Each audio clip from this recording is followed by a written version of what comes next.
Hey everybody, it's Eric McBride at MTAC, and I'm with Johnny Angel, one of our lead instructors, and we're here to show you some of our kit, and we'll just get started. Everybody's always into plate carriers. Let's talk a little bit about the Wilder Tactical, and I don't remember which package this is.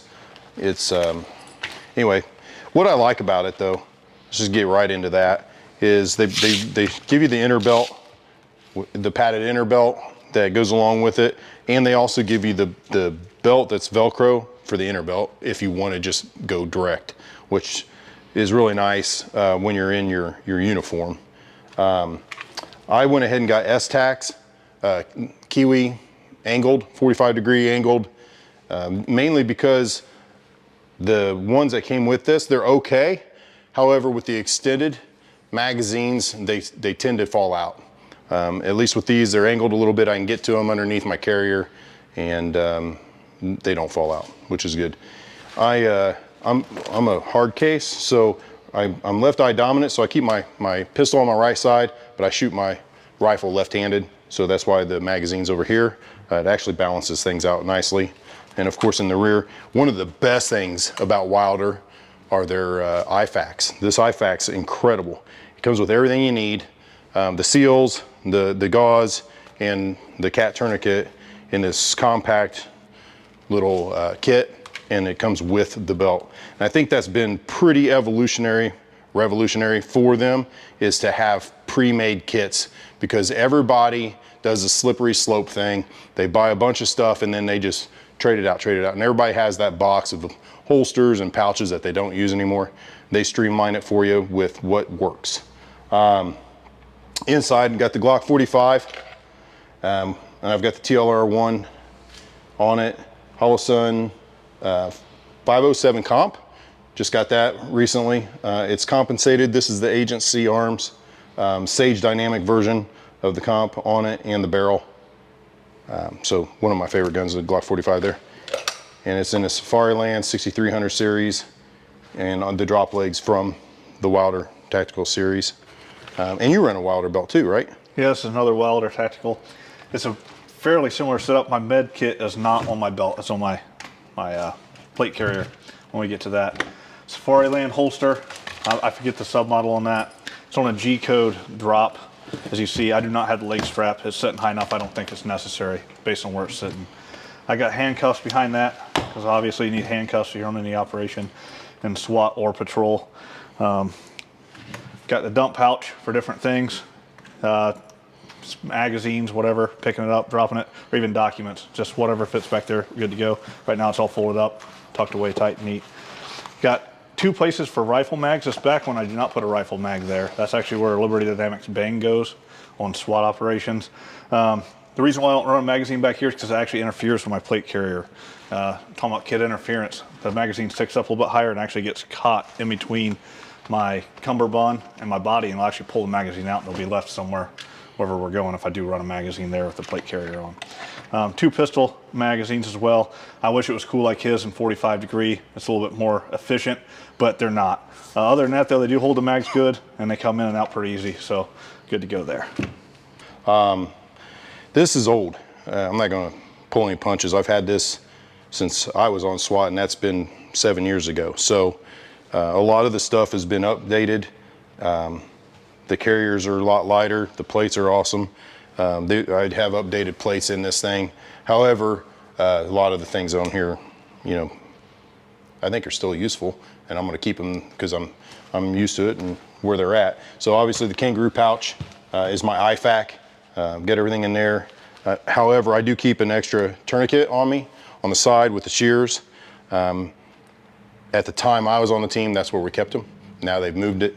I keep, I'm not gonna remember this poor guy's name. He's gonna be so mad at me.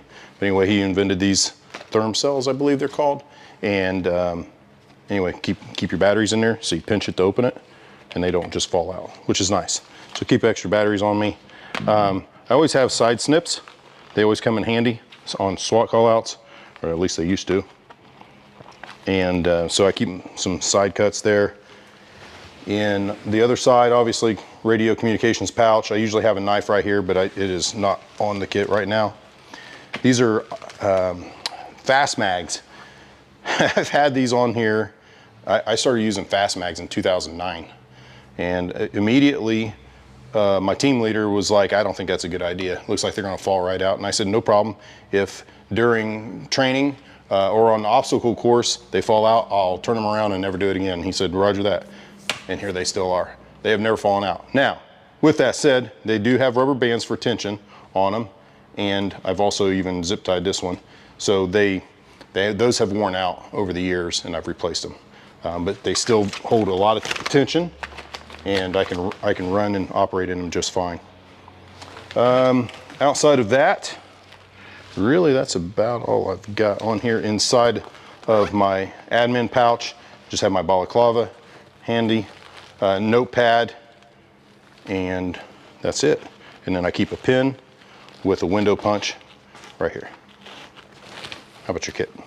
All right. As far as the body armor plate carrier, this is, I believe, a first spear. If I'm wrong, I'm sorry for whoever made this. Pretty sure it's first spear. It's what the department bought, what we're issued, so that's what I run.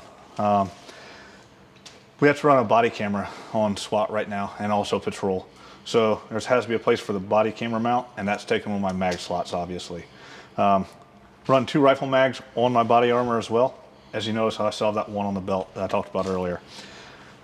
Behind there, I got a pry bar. That's for basic breaching interiors. Most interior doors you can get in, honestly, without this, but this helps in certain situations. Tourniquet, this is when you talked about where they have to be placed. Right now, our SOP on tourniquets for the team, everybody has to have a tourniquet on one of their shoulder straps.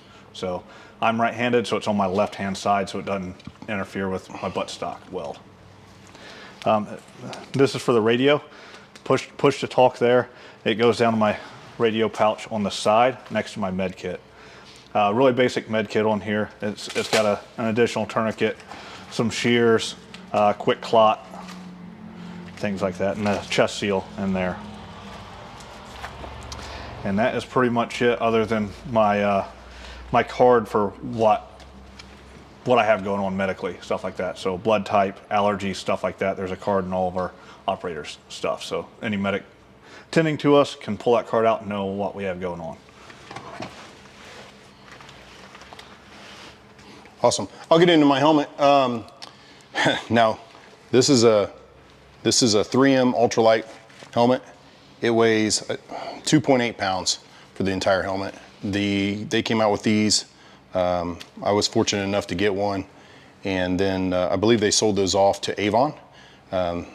And I'm not sure what the status of the helmet is anymore. I got a helmet cover for it. Don't remember the brand. Probably just got it off Amazon or something. That way it would hold stuff. Now, when I was on the team, we had, what are those 7s, right? The night vision. I think they were on the J-arm. Talking about what we currently have. They're actually, I think they're PVS 7s. Gen 3s, but the Gen 3s. They're not. Okay, and the way we did that, we didn't have enough for the full team. I know this sounds very familiar to a lot of you SWAT guys out there, right? And I did not have one. So I have a red and green light on here, and then it also hold down for, and this is a Princeton Tech, and I'm not gonna remember the model of it, but basically I could go red, blue, and then hold it down for light. And then that way when we're doing a secondary, I can have my hands free for my weapon and be able to utilize the light. I could also put it straight up and splash light off the ceiling, which is very important. And then of course our comms that plugged into my PTT. The current night vision is a Morrow Vision MVS 14s is what they're called. MVS. They don't even make those anymore. Morrow Vision, that makes sense. As far as firearms, it's a Glock 17. This particular one has a 507 component. My duty pistol issued to me actually has a Trigicon on that. RMR. Oh, there we go, RMR. I don't know why I'm drawing a blank. That's okay. RMR Type 2 on there. That's currently all that's approved. Now, lights on pistols. As long as it lights things up and it works, I don't really care what it is as long as it's durable, right? So this is a Surefire X300 on there. I've also ran the TLR 1s. There's different variations of that. Ran several of those. And also I'm not opposed to the O lights. I know that that's going to cause people problems and they hate that, but O lights do for the most part work from my experience. Everybody's experience is different, but from what I've seen, they do work most of the time, at least. Rifle setup. This is not my duty rifle, but it's set up very similar to my duty rifle. So Trigicon on this as well. MRO on this.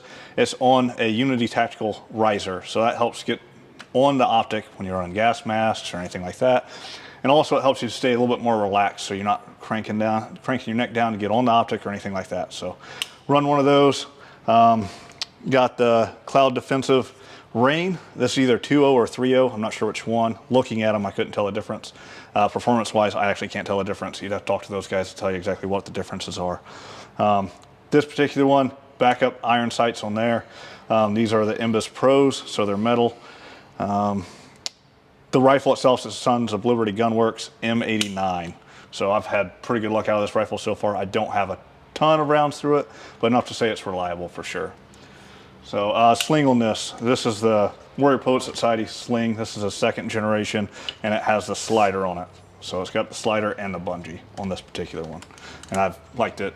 I think there's also nuances in between what your job is on the team. And that's why you see companies out there now with the placards. And I think that's super important. And I'm, you know, this one will support placards. I didn't have that option back then.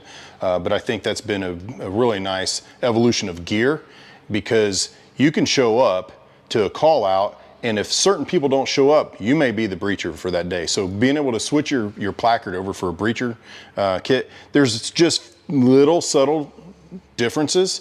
You know, maybe you're not going to carry as much ammo, but you're going to have a little bit more stuff on you versus the assaulter versus a perimeter guy. There's just little differences in those and what you want to carry. Especially if you're on perimeter, you're going to end up carrying in what we call the Grim Reaper, and you're going to start busting out windows and have to get into windows quick. You want some different types of breaching material on you, but not the big stuff. Most of our guys, including myself, we stay pretty slick, right? And then we add things as needed, like he was saying. Your job might be different, so you might have to add things to it. But you notice mine, I don't have anything on the back. It wouldn't be wrong to, but also most of our operations in law enforcement, we're looking at maybe a couple hours. There are exceptions to the rule, right? There was a shootout in Bloomington where they were there for, I think it was 31 hours. So there are exceptions, but most of the time we're there for a couple hours and we leave. So to have like the packs full of things, it doesn't really make sense a lot of times, right? We're trying to stay light, quick, and be able to move easy, also be able to add kit as we need it. Like if you're going to run a breaching shotgun all the time, you're going to have some way to stow that, right? Whether it's a hook on your belt or some way to hook it on your carrier to keep it out of the way. That's something that some people might run there. And honestly, talking about nuances between civilian kit and our kit is a little difficult because I don't have the context. This is what, you know, typically what we run has been designated to us, you know, having this option. And actually this one has the armor in it. So we still have the groin protection in it.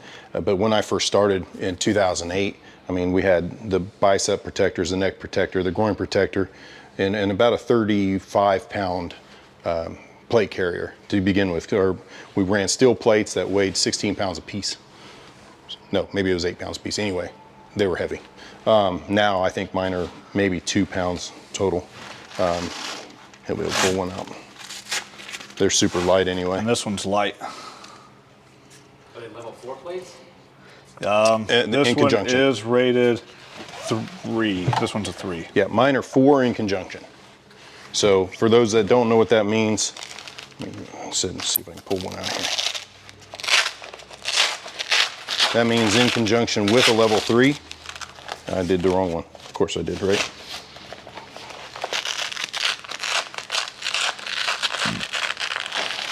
Mine are the paraplate. So these are really small. So this is level 4 together. I have a PTF, Protect the Force, level 3, 10 by 12. And then this is the Omega in conjunction with ICW plate. So put those together, they'll defeat most rifle rounds.